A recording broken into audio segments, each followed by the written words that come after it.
సిరిసాల సిరిడి నా తల్లి సిరిడి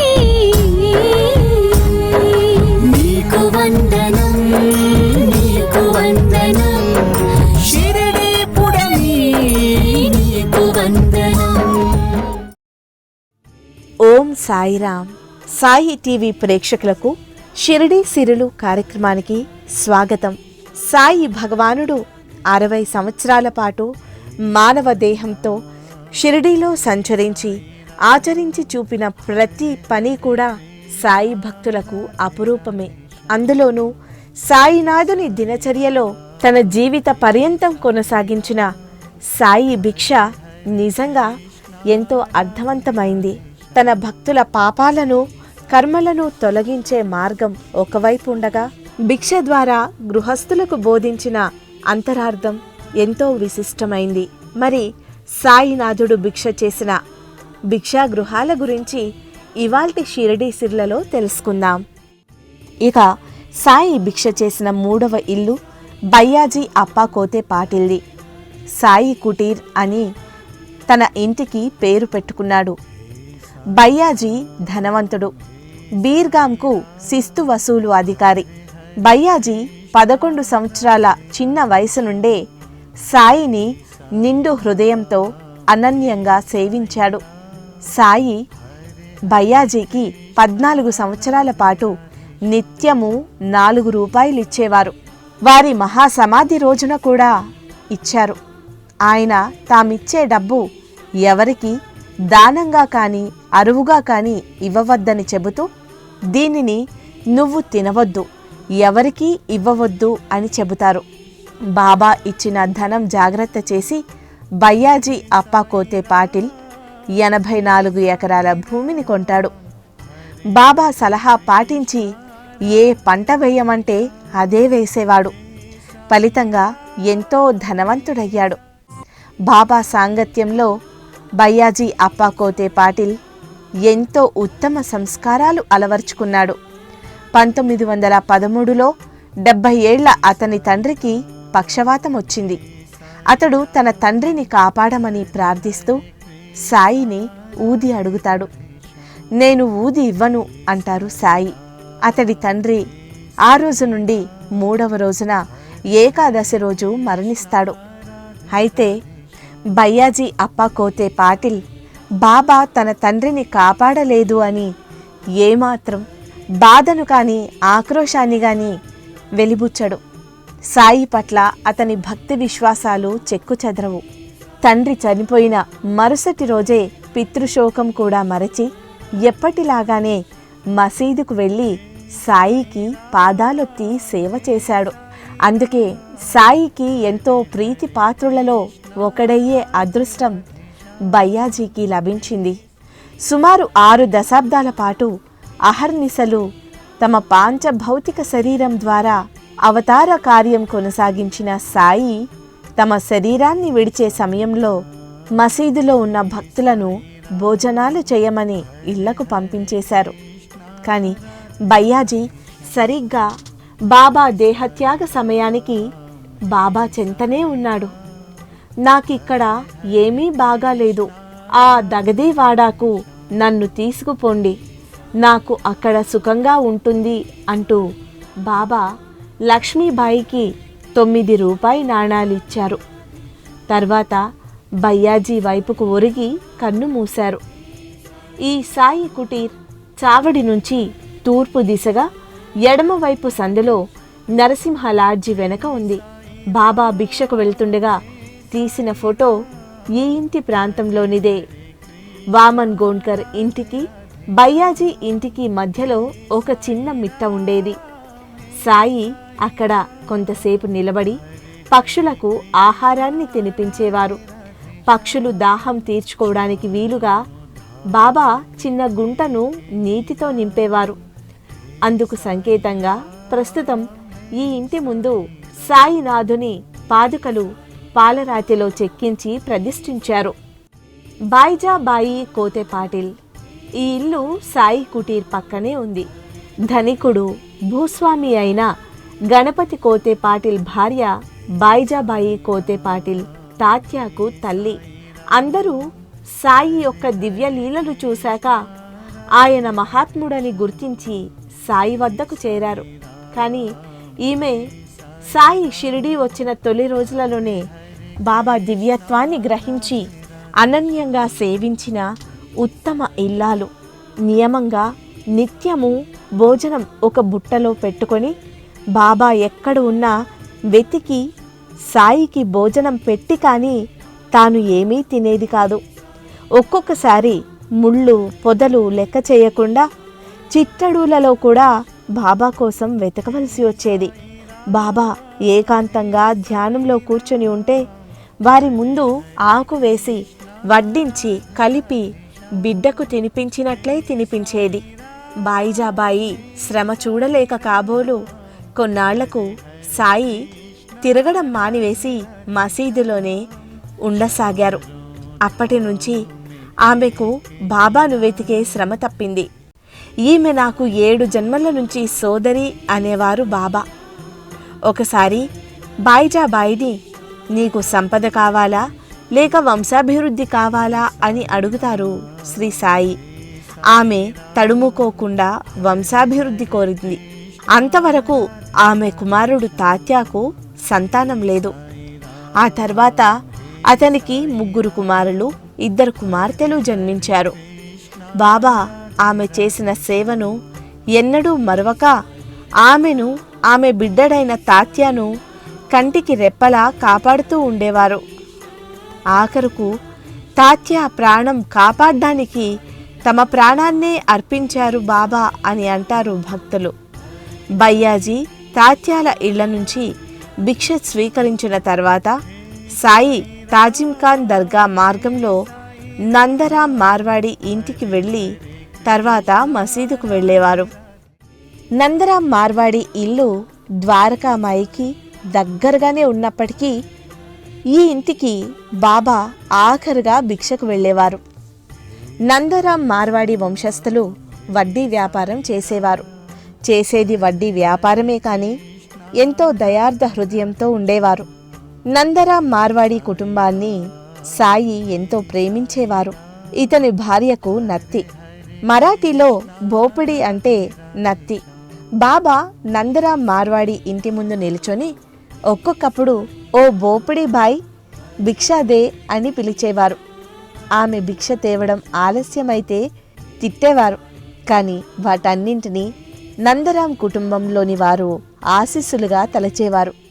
मेरे परदादा मतलब मेरे ग्रैंडफादर के फादर 1835 में 1835 में राजस्थान से खराड़ी गांव से हम लोग यहाँ पे आए और यहाँ आने के बाद हमारा व्यापार चालू रहा. मेरे दादा मनी लेंडर थे. बाबा उनसे काफ़ी पैसा भी लेते थे. किसी भक्तों को अगर ज़रूरत हो तो बाबा उनसे पैसा लेकर भक्तों को देते थे और जब भक्त वापस लाके हमें वापस करते थे. बाबा जो 5 घर में भिक्षा मांगते थे उसमें नंदराम का घर भी था. बाबा दिन में 4-4, 5-5 बार भिक्षा मांगते थे और खुद थोड़ा कम खाते थे और बाकी कुत्ते को, बिल्ली को, कोई भूखा आदमी हो उसको बांट देते थे. अगर बाबा को स्वीट खाने की इच्छा हो गई तो बाबा, हमारा दादी का नाम था राधाबाई. राधा माँ बोलने में थोड़ा तोतलापन था, सही जबान नहीं थी उनकी, इसलिए बाबा मराठी में उसको बोबड़ी बोलते थे. बोबड़े, आज मुझे पूरन पोली खाना, मतलब महाराष्ट्र का स्वीट पूरन और पूरन पोली, जब कोई फेस्टिवल हो या ना हो तो भी बाबा राधा माँ को, मेरे ग्रैंड मदर को बोलते थे कि मुझे आज पूरन पोली खाने का है. और अगर राधा माँ को घर से बाहर आने में थोड़ा टाइम होगा तो बाबा बहुत गुस्सा करते थे. और आने के बाद वो हमारी दादी बाबा को पूछती थी, बाबा क्या आज्ञा है? तो वो बोलती थी, आज बाबा बोलते थे मुझे आज पूरन पोली खाने का है. तो वहाँ से तुरंत वो बना के द्वारकामाई मस्जिद में लेके जाती थी और बाबा को परोसती थी. बाबा जब भी घर पे आते थे भिक्षा के लिए तो एक ही पुकार करते थे, ए नंदू फंदू रोटी लाओ. उन्होंने कभी नंदराम नहीं बोला, उन्होंने यही बोला ए नंदू फंदू रोटी लाओ। और फिर हमारे जो दादा थे नंदराम जी, वो रोटी लेके आते थे। और बाबा का उनका बहुत लगाव था। इसी जगह में कभी कभी तात्या पाटिल, साईं बाबा और गांव के कुछ और लोग यहाँ पे बैठते थे। बाबा का इसी जगह में बैठते थे। हमारा आगे पड़वी था, एक ऐसा हॉल था, उसमें आके सब लोग बैठते थे। और अब बाबा यहाँ आने का समय 1870 मतलब 1870 के टाइम में बाबा इधर आए हैं। और वहाँ से बाबा का ज़्यादा इधर पहचान, बाबा का आना जाना ज़्यादा रहा, बाबा की भक्ति बढ़ गई। 1911లో షిరిడీలో ప్లేగు వ్యాపించి నందరాంకు కళ్ళు ఎర్రబడి తీవ్రంగా జ్వరం వచ్చింది. అది ప్లేగు వ్యాధి లక్షణం. అతడు ఎంతో భయపడి షిరిడీ వదిలి వేరే గ్రామం వెళ్ళడానికి బాబా అనుమతి కోరుతాడు. అప్పుడు సాయి నందరాంతో, నేను జీవించి ఉండగా మృత్యువు నీ దరి చేరలేదు, నిశ్చింతగా ఉండు అని అభయమిచ్చి అతనికి ఊది ప్రసాదం ఇచ్చి పంపిస్తారు. అతడు త్వరలోనే కోలుకుంటాడు. एक दिन एक बीमारी फैल गई थी पूरे गांव में और पूरे महाराष्ट्र में। उसको मानमुड़िया ऐसा बोलते थे। 1912 या 10 के टाइम का वो समय है। और वो मेरे ग्रैंडफादर घोड़े के ऊपर बैठ के जो गांव का मेन गेट था वहाँ से बाहर जा रहे थे कोपर गांव। तो वो मेन गेट के ऊपर कुछ लोग बैठे थे। उन्होंने बताया कि नंदराम काका, उनको काका बोलते, नंदू काका बोलते थे मेरे ग्रैंडफादर को, नंदू काका आपका पूरा जो फेस है वो लाल हो गया है, तो आपको बीमारी जड़ गई है। तो उन्होंने वापस वो घोड़े को वापस फिराया और द्वारका माई में गए और बाबा को बताया कि मुझे ऐसा ऐसा तकलीफ़ हो रहा है, मैं अभी यहाँ से मेरे बहन के यहाँ एकुर के करके गाँव है उधर जा रहा हूँ।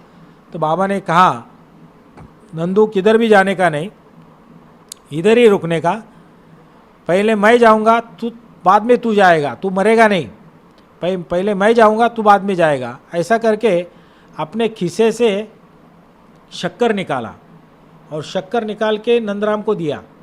नंदराम ने बोला ये बीमारी को तो शक्कर का परहेज़ है, ये नहीं चलेगा। तो बोले नहीं कुछ नहीं होगा, तू शक्कर खा, तेरे को कुछ नहीं होगा। बाबा का यही दवा था, जिस बीमारी को जिसकी परहेज़ थी वही वो देते थे और उससे बीमारी अच्छी होती थी। और वो अपने बहन के यहाँ गए नहीं, यहीं रुके और अच्छे हो गए। బూటివాడ ద్వారకామాయిలకు మధ్యనున్న స్థలం నందరాం మార్వాడిదే. ఈ స్థలంలోనే సభా మండపం ముందు భాగం నిర్మించాడు.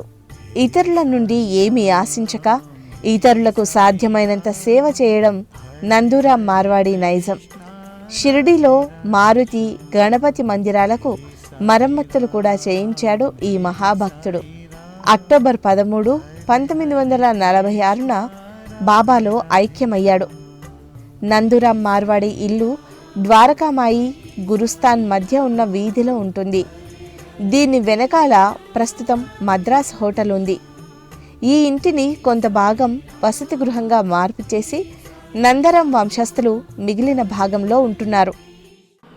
हमारे घर में एक बड़ा अनुभव ऐसा है कि मेरी बुआ मेरे पिताजी के बहन, उसका नाम सोनी था और वो 8-10 साल की थी और बीमार पड़ गई। बीमार इतनी पड़ गई कि आधे घंटे में वो गुजरने वाली थी, मरने वाली थी। तो हमारे ग्रैंड मदर ने, मेरे दादी ने उसको उठाया और बाहर लेके आए। पूरे दवाई वगैरह दे के कुछ भी फ़ायदा नहीं था और आधे घंटे में मरने वाली थी वो। उतने में बाबा भिक्षा के लिए हमारे घर पे आए और उन्होंने हमारे दादी को बोला कि राधा माँ ये सोनी को क्या हुआ है। बोले बाबा देखो ये तो मरने को आई है। बोले अभी तो मर जाएगी।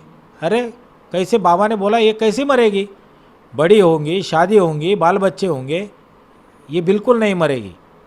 और बाबा ने एक जो मट्टी का घड़ा होता है उसका रास्ते के ऊपर से, रोड के ऊपर से एक पीस उठाया, उसको होल गिराया और उसमें सुतली डाल के हमारे बुआ के सोनी के गले में डाल दिया उसके बाद चमत्कार ये हुआ, आधे पौन घंटे में बाबा तो भिक्षा लेके निकल गए, लेकिन आधे पौन घंटे में वो सोनी मेरी बुआ एकदम अच्छी हो गई।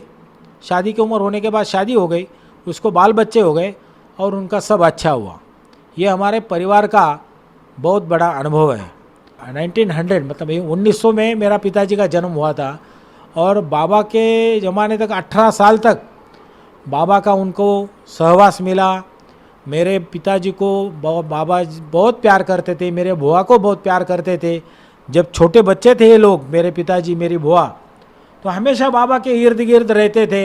बाबा उनको प्रसाद देते थे, पेड़ा देते थे, बर्फ़ी देते थे, बहुत प्यार करते थे। हमारे घर से बहुत लगाव था बाबा का। और बाबा ने मेरे दादी को बोला था कि राधा माँ डरना नहीं, मैं हमेशा यही मोहल्ले में हूँ, यही गली में रहूँगा, आप डरने का नहीं। ये बाबा ने मेरे दादी को बोला था। విజయదశమి రోజున ఉత్సవాలలో భాగంగా ఈ 5గురు భక్తుల ఇళ్లకు భిక్షకు వెళ్లే కార్యక్రమం సంస్థాన్ వారు నిర్వహిస్తారు. లాటరీ ద్వారా ఎంపిక చేసిన భాగ్యశాలులతో ఊరేగింపుగా సమాధి మందిరంలో బయలుదేరి ద్వారకామాయి మీదుగా ఈ 5 ఇళ్ల వద్ద భిక్షా కార్యక్రమం నిర్వహిస్తారు. आज बाबा का समाधि है। समाधि मंदिर से, साई समाधि मंदिर से विजयादशमी के दिन भिक्षा झोली निकलता है, वो संस्थान के माध्यम से निकलता है। और आज भी दशहरे के दिन वो 5 घर जो भिक्षा मांगते थे बाबा, उस घर में भिक्षा झोली आती है और हमारी तरफ से भिक्षा लेते। ऐसी मान्यता है, हम ऐसे मानते हैं कि बाबा आज भी हमारे घर भिक्षा मांगने आते हैं। ये हमारी मान्यता है। పుణ్యాల సిరిసాల సిరిడి